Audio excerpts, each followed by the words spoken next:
Ginoo. Ginoo. Magising ka na, bilis, magising ka na.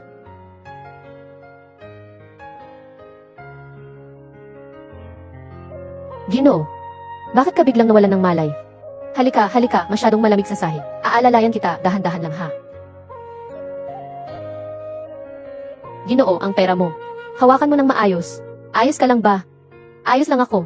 Baka kasi hindi ako nag-almusal kaninang umaga. Nagka-hypoglycemia na naman ako.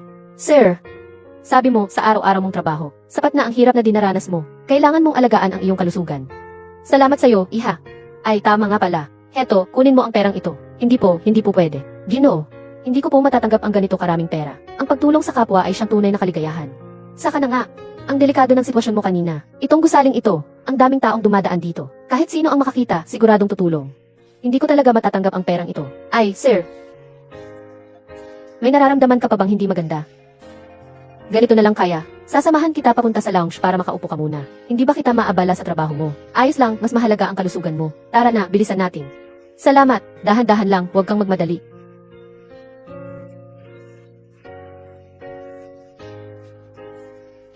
Hello, Supervisor Liu. May bago bang janitress sa departamento ninyo? Pumunta ka agad sa opisina ko, bilisan mo.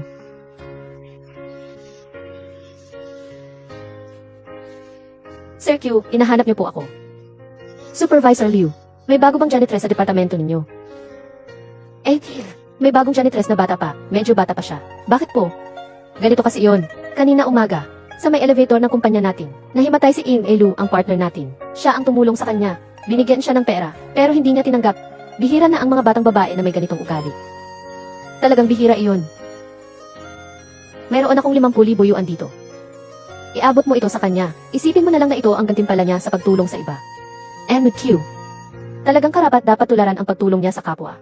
Pero hindi ba masyadong malaki ang 50,000 yuan? Ibigay mo lahat sa kanya. Ibigay mo lahat sa kanya. Sa panahon ngayon, ang mga batang babae na may ganitong ugali ay sobrang bihira na.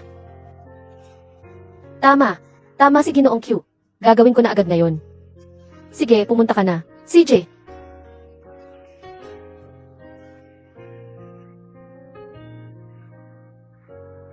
Ay naku. Hindi ba tumatanda na si Boss Q? Ang dami namang binigay sa maliit na janitress. Magagastos ba niya iyon?